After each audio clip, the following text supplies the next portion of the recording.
Glück auf YouTube und herzlich willkommen zurück zu Half-Life 2 Episode 2 Kommentar der Entwickler. Kapitel 3 Pontifex Freeman.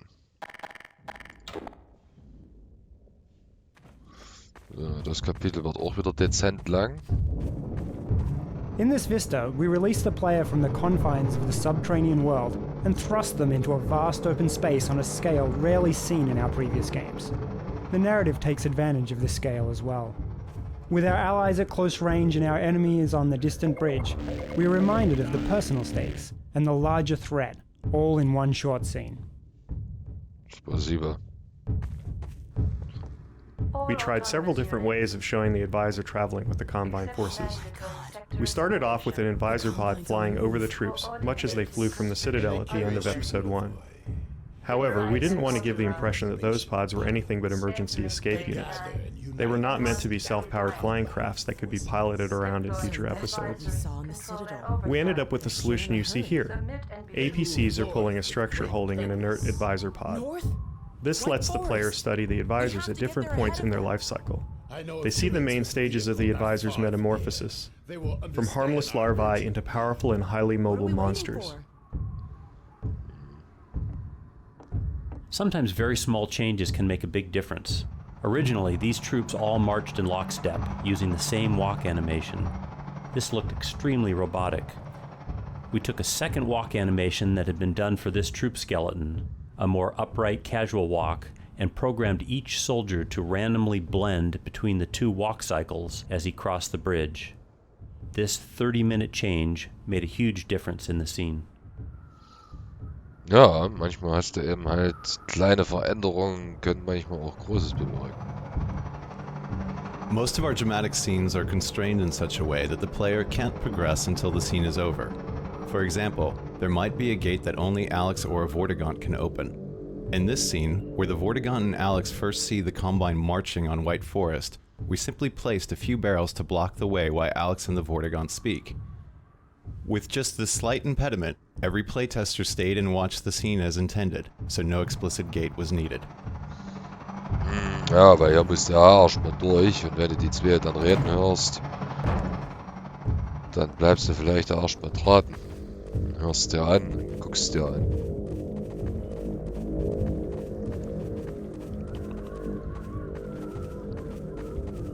Alex's model underwent some upgrades for Episode 2. We added 2 new holes to her jacket, courtesy of a hunter, and dirtied her texture up a bit to show wear and tear. We also increased her polygon count, and to help with her jacket, we added shoulder blades to her back so that it flexes better when she lifts her arms. Additionally, we reconnected her belt so that instead of being rigidly attached, it now flexes and slides around more. A lot of this stuff you won't even notice, it'll just look right. Yeah, that's Alex. She's wearing a jacket. You wouldn't even think about it. It's easy to have the computer draw something stiff and awkward, but doing that pulls you out of the game. You stop believing in the characters. They just become icons. Our goal is to make our characters simply look natural, but to do that requires lots and lots of work and tons of new technology. The irony is, if we've done our job, you won't even notice. It'll just look right. Okay, den letzten Satz konnte ich jetzt gerade nicht lesen. Alex's model underwent some upgrades for Episode 2. We added 2 new holes to her jacket, courtesy of a hunter. Okay, also sind das einfach nur Notizen der Programmierer. Das, was unten in großen Klammern steht. Was man hätte machen können, um das zu demonstrieren. Oder ist das ein Befehl, der nicht ausgeführt wird? Initially, we built this area around the sand traps mechanic from Half-Life 2, warning the player that stepping on sand would trigger swarms of antlions. Soon after the warning, however, the safe islands of rock ran out, and the player was forced to run across the sand as quickly as possible. Players were confused by this and upset because Alex and the Vortigaunt would simply say they had no choice and head straight across the sand. To solve this, we decided to stage the combat with safe zones around Thumpers instead. Okay. This vista is one of the largest open outdoor areas we've tackled in our games. When rendering such an area in real time, it's necessary to use various level of detail techniques made available to us by the source engine. For example, the distant foliage and Combine enemies are rendered with far fewer polygons than they would be if they were meant to be viewed up close. Additionally, the organic shapes used to model the rocky outcroppings and valley floor below use complex shading operations to combine a relatively modest amount of texture data. This trade-off, which requires a manageable amount of texture data, allows us to use more polygons, enabling us to represent more organic shapes which are in contrast to the orthogonal forms common to our traditional urban environments. Mhm.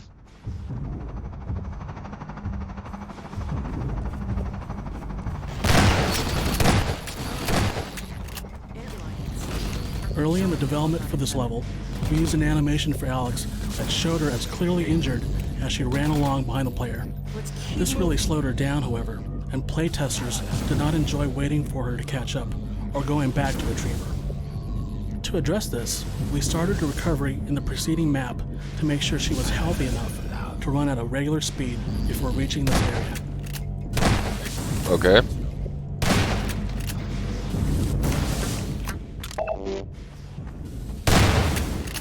Ja, es ist wie es ist. Ja. Wenn du ständig auf einen NPC warten musst und den dann wieder zu holen. God damn it.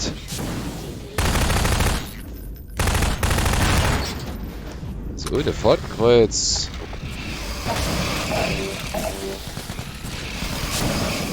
What of course.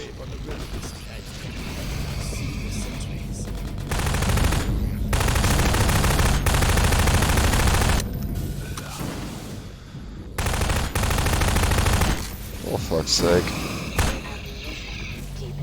This scenario required significant changes to the antlion guard behavior. Players of past games were used to dealing with only one guard in a confined space and without anywhere to hide. In this scenario, the player had a safe zone, but couldn't remain there to accomplish their goals. One change we made to the guards was in altering how they throw objects at the player. Originally, they shoved objects directly toward the player at high speeds. These objects were really hard to dodge, and if you weren't paying complete attention, you could easily be blindsided and killed. The guards now hurl objects along an arcing trajectory, which not only gives the player a greater opportunity to dodge, but looks awesome. The player gets to see the guard launch a car from 100 feet away, then step aside just as it crashes to the ground where they were standing. Ja.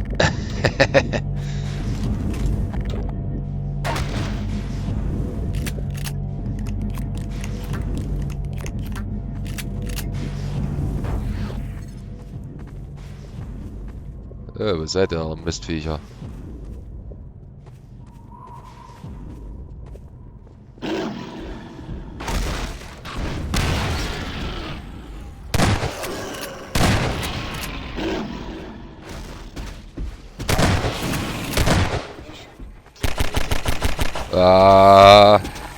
Nicht unbedingt richtige Waffe.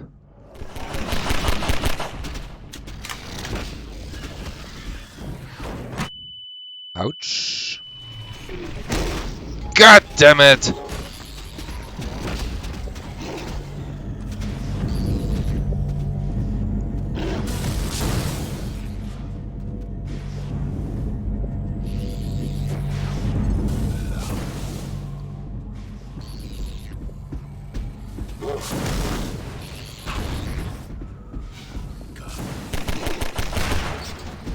Fuck off.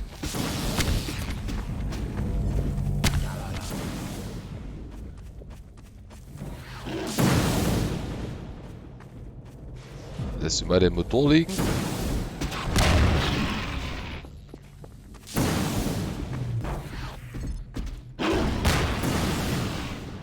Fucking hell!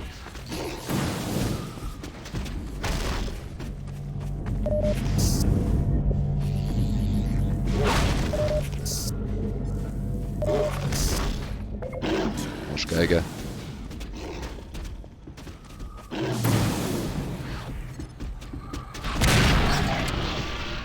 Ich denke auch. Ja, so viel zu dem Thema. Absolut keine Munition mehr. Some testers had trouble realizing when they were doing damage to the antlion guards, so we've added a bleeding effect that grows more serious as the guards' hit points decline. This kind of visual feedback makes more intuitive sense to the players. It suits the biological nature of the creature and frees us from having to rely upon spoken explanations of gameplay. Freeman. Okay. You dispatch those guards with great dispatch. Come now. The vehicle we seek is in the encampment above. We wanted to create a tension between Gordon and the Antlion Guardians that would develop over several levels and only resolve out here in the open.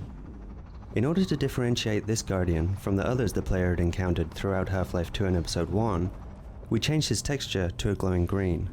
This gave the player the satisfaction of revenging himself on the creature that had chased him through the underground lair. Ja.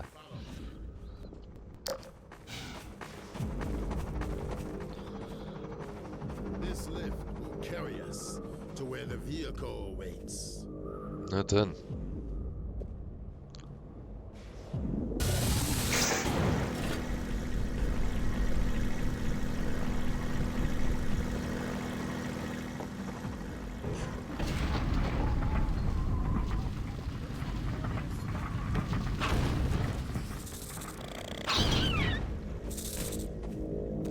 Hey, die kriegen also auch Full Damage. Aha.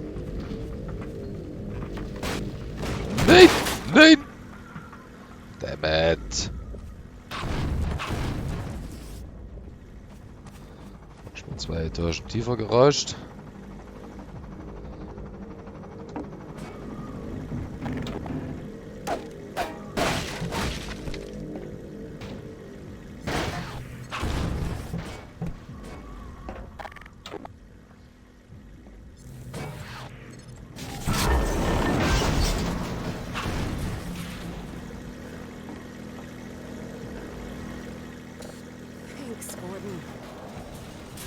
No worries. The sentries should have spotted us by now. You think the Combine found them? Such a theory is hardly far-fetched.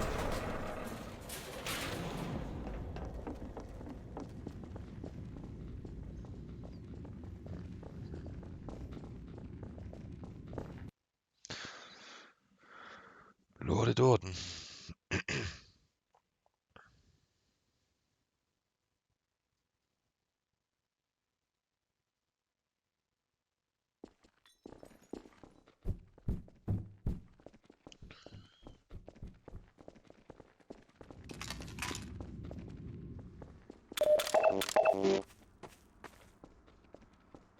For attentive players, this is the first time we've allowed a glimpse of the G-Man since Half-Life 2.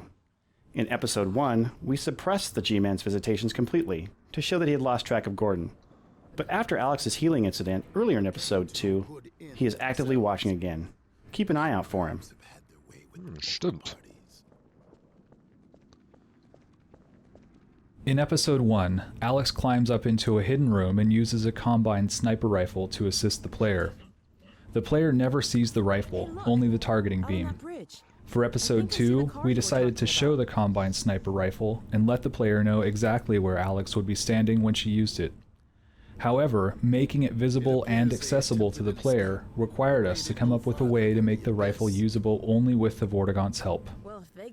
Though it's somewhat of a contrived and arbitrary device for keeping the player from using the gun, we felt it was a worthwhile trade-off, given that playtesters tended to enjoy the co-op sequence of Alex assisting them from above.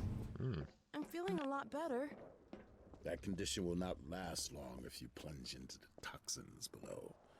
We would do well to lend our protection from above, while Freeman skirts the hazards. Ach, okay. This mounted gun may prove useful.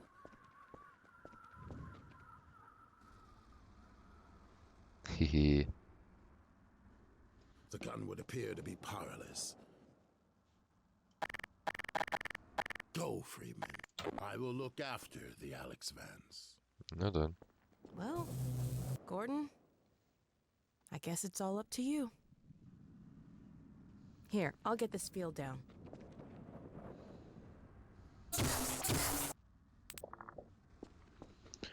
Good luck, Gordon. Спасибо. Careful now.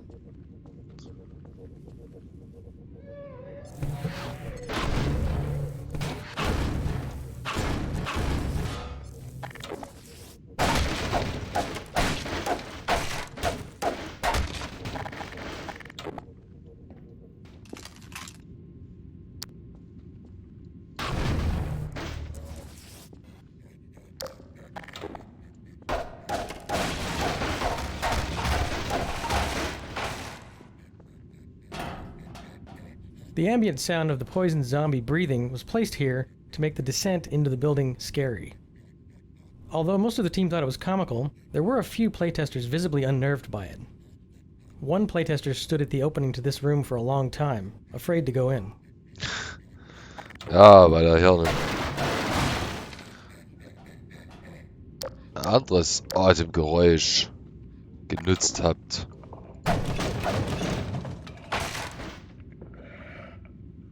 Das hier ist nämlich das Originale.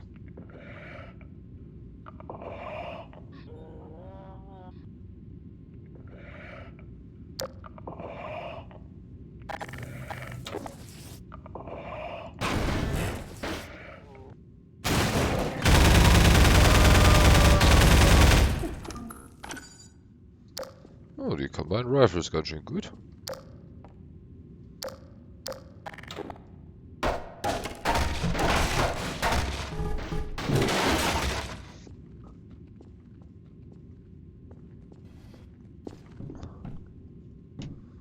Okay.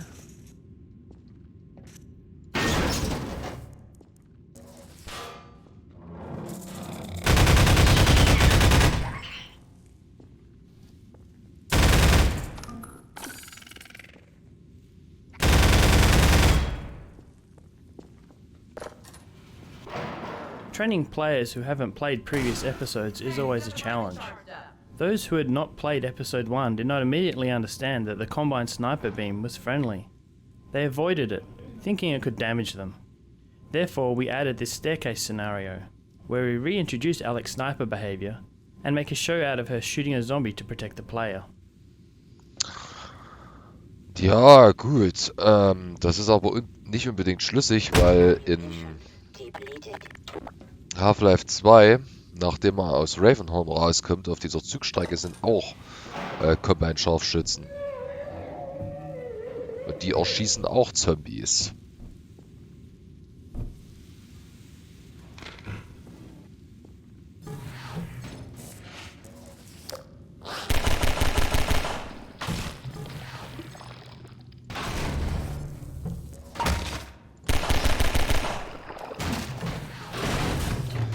Fucking hell!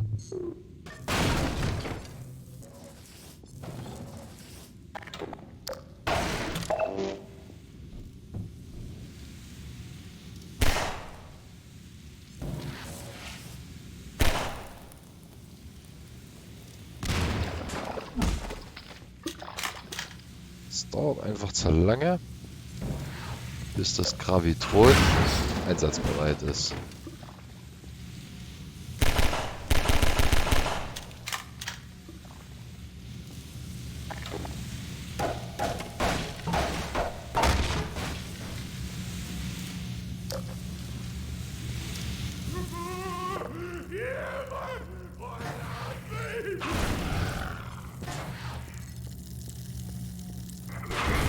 Ja.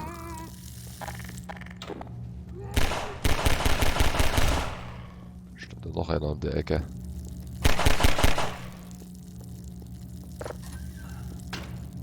This is an instance where observing playtests gave us ideas for tuning the experience.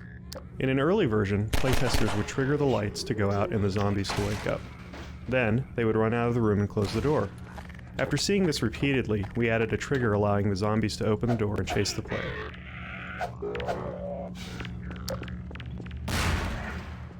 Bloody hell. Okay.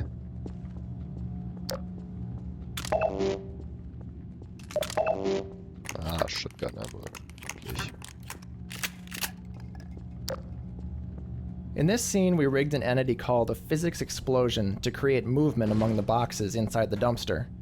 One playtester we had threw a grenade into the dumpster, and the physics explosion entity caused the grenade to fly back out. The player was surprised, thinking the zombie had tossed back his grenade. Although this happened by accident the first time, we went ahead and set up the entities to make sure it would happen for every player who lobs a grenade into the dumpster. You think? Tatsächlich.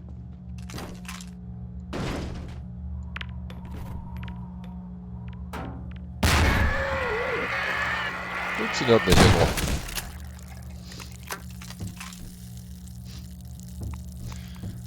funktioniert nicht immer.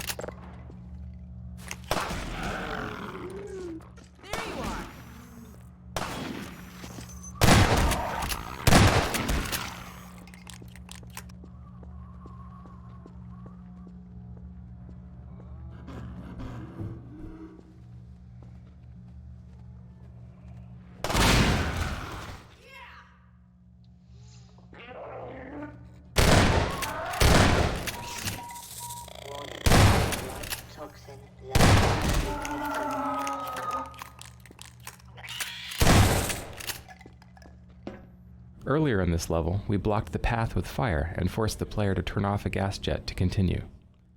Fire traps of this sort were plentiful in Half-Life 2, but we could not count on players knowing or remembering how to use them here. Having offered some brief training, we now build on the mechanic by having the player work with Alex to create a cooperative fire trap. Most players turn on the gas, at which point Alex shoots a zombie on the stairs to create the wall of fire. This triggers a parade of zombies to come out of the door below and walk into the fire. Mhm.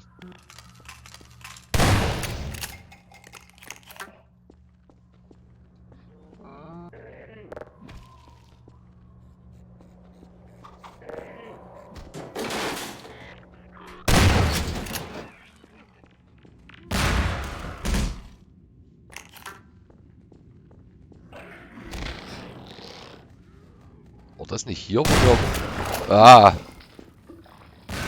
War Zombie in Anführungszeichen abhanden gekommen ist? Im Let's Play? Ah, ich glaube, das war hier.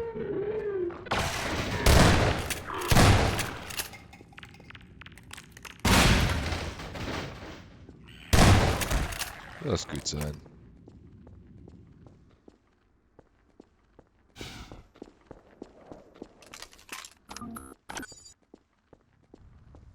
Спасибо. Saw blades were a prominent weapon in Half-Life 2, and we wanted the player to recognize them as part of their arsenal in the upcoming warehouse battle. After watching several playtesters ignore them completely, we decided to add the zombie pinned to the wall. Most players pull out the saw blade and instantly realize its potential for destruction. After that, they tend to find and use saw blades without further prompting.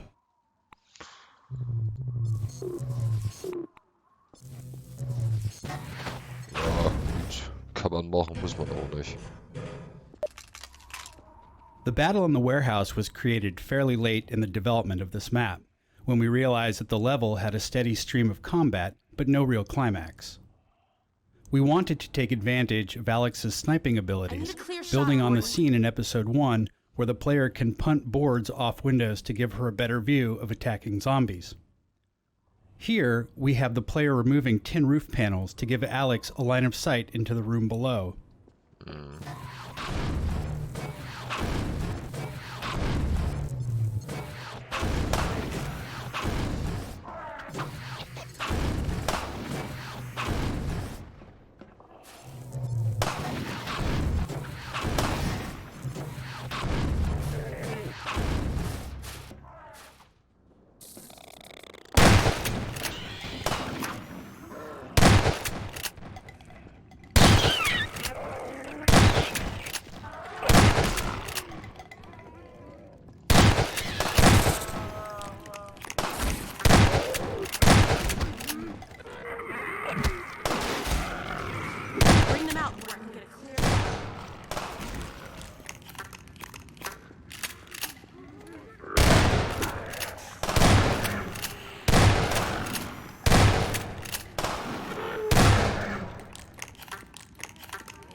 Fuck off.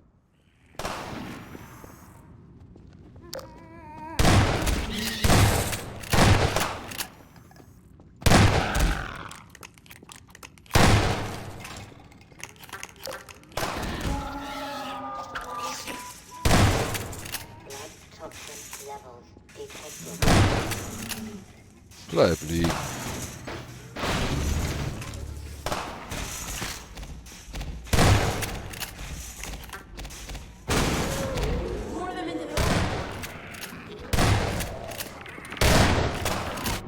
Au.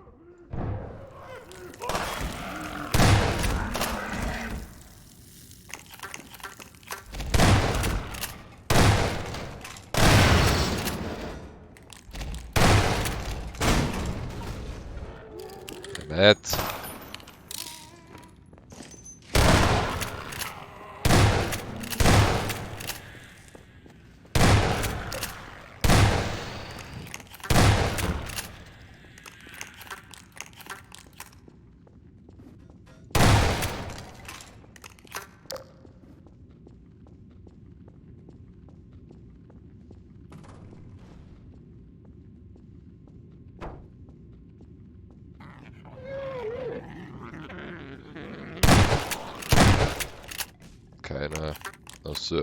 Keine Arme, keine Kekse trifft er ja nicht zu. Club der Torsenfreunde. Das war's.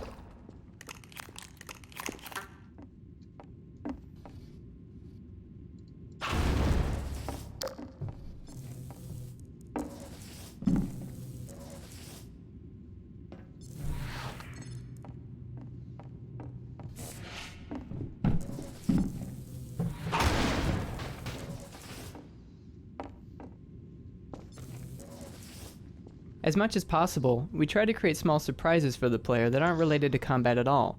With this forklift puzzle, we wanted to trick the player into assuming that once they operated the lift, the puzzle would be solved.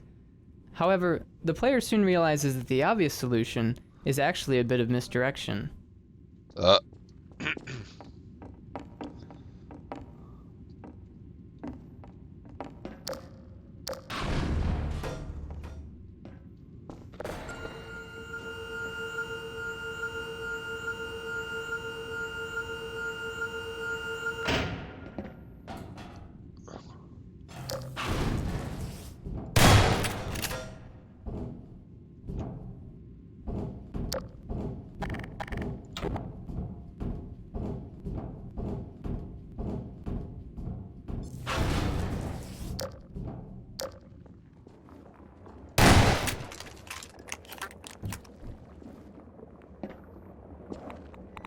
In previous versions of this level, the platform opened directly into this pit of toxic waste.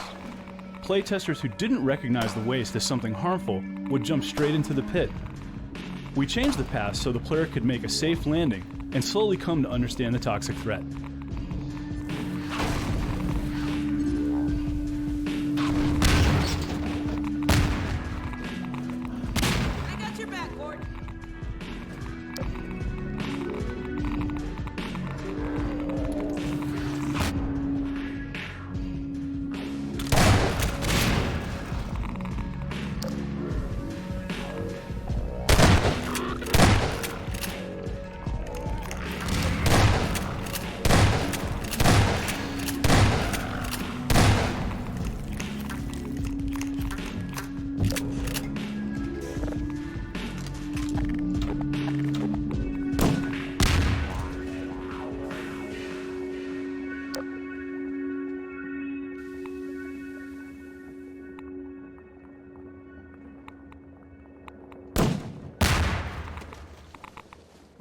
Ach, das war ein Fass. Ich dachte schon.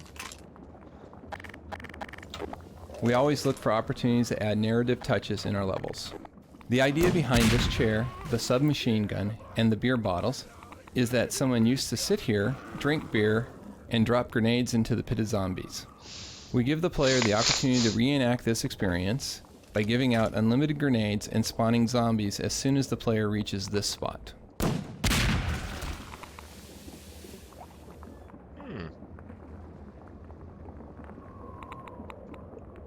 Klingt noch Spaß. So, mal gucken.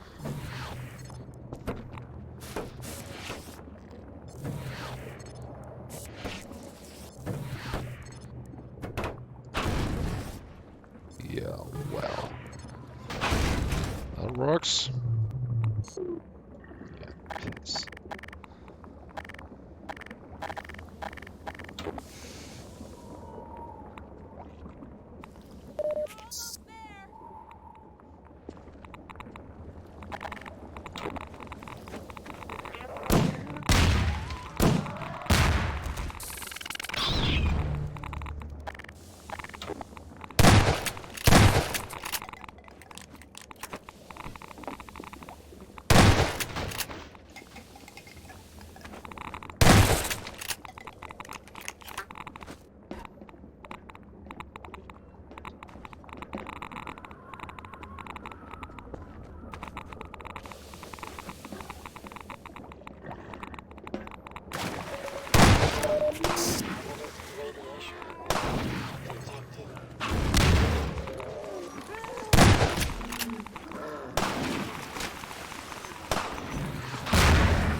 Although this bridge is not the first occasion for cinematic physics in the episode, it was the original test subject we used to develop our effects.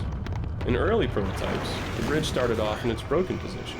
It was a static object the player had to navigate to retrieve the car.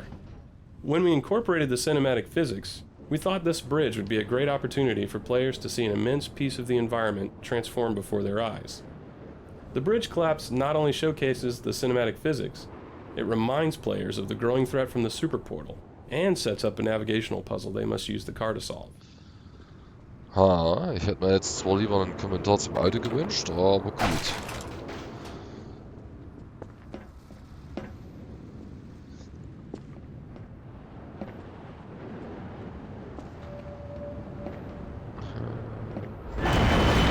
Ja, haha.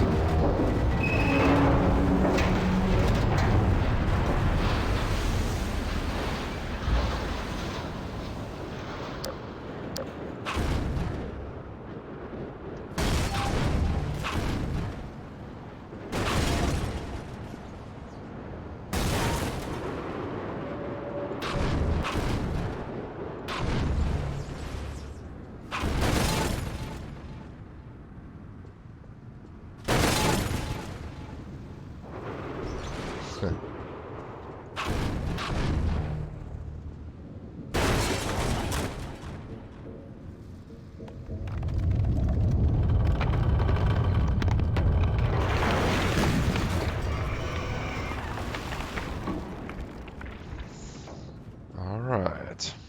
Ja, wobei, Half-Life 2 war auch, kam der Kommentar zu dem Strandbuggy auch relativ verspätet. Also vielleicht kommt ja auch nochmal ein Kommentar.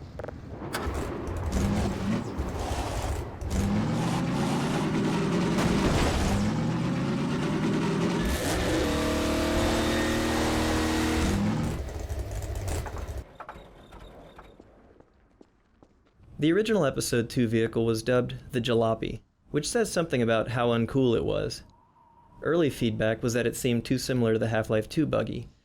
So we decided to redesign it so that players would feel excited rather than disappointed when they saw the car. Alex's original line when she first saw the Jalopy echoed the feelings of many early viewers. What a wreck. Forget about White Forest. We'll be lucky if we make it to the end of the block. Ja, gut, das ist natürlich... Having decided that we were going to rely on a car to get to White Forest, we had to figure out how to get Alex into the vehicle.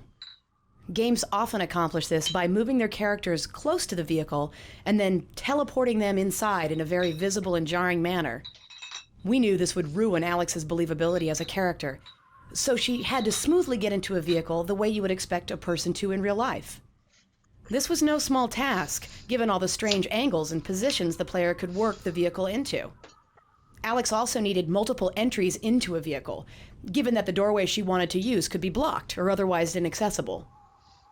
This also provided interesting moments for Alex, where she could vault over the hood of the vehicle in a very heroic fashion. The interaction between her and the vehicle was intriguing just by itself. Once we were sure she could enter and exit the vehicle convincingly, we then had the task of making her believable as she sat next to you. Our first experiments revolved around Alex reacting to the physical nature of the vehicle. When it crashed into a wall, she needed to be jolted. When you went around a bend, she needed to lean with the momentum of the car. These details were crucial in making her feel like she was really going along for the bumpy ride with you. We also wanted her to be very aware of her surroundings and what the player was doing while in the vehicle. If you ran over a zombie, she needed to echo the internal reward the player felt for accomplishing the feat. If you were about to hit the wall, we wanted her to flinch and react to the impending collision much as the player at home would be doing. There was a fine balance between making her too much of a backseat driver or having her be too quiet next to you. Ultimately, we wanted Alex's presence in the vehicle to seem so natural that players would never consider it anything other than normal. Okay, sie wird also aus dem Auto geschleudert, wenn man gegen eine Mauer donnert. Das muss ich dann da mal ausprobieren. I don't think I really got the full scope of what Alex Vance is or how she's created until the first time that I went to Valve headquarters. And what was really important was that I got a better idea of how big the team was. I mean, a lot of people work really hard to make Alex Vance who she is. And, I mean, you hear my voice and, you know, it's easy to say, oh, that's Alex, or Jamil is Alex, but that is so not the case. These people spend hours in front of their computer or writing their scripts or dreaming up this beautiful person, and it really just... I'm just the cake topping, really.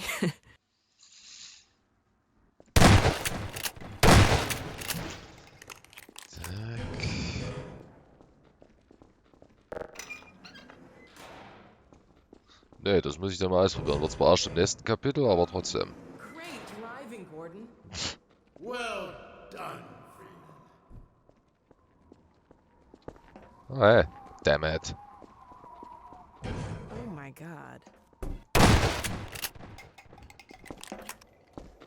Look at this car. We scored. Shotgun.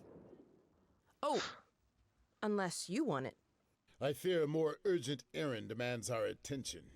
There are advisors yet unhatched. We'll keep on the lookout. This road will take you near White Forest, but be wary that others may use it as well. I can't tell you how grateful I am. Our bonds are of nature and require no gratitude.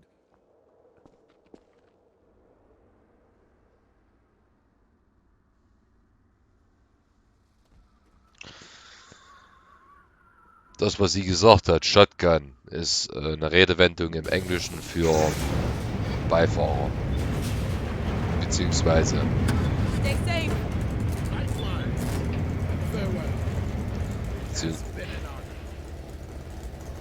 War gut.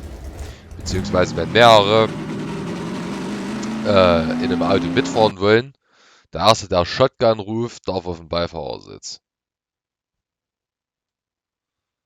So. Deswegen heißt das Kapitel wahrscheinlich auch mobile Shotgun. Mobile Schrotflinte, Mobile Shotgun. So, das ist nämlich das nächste Kapitel.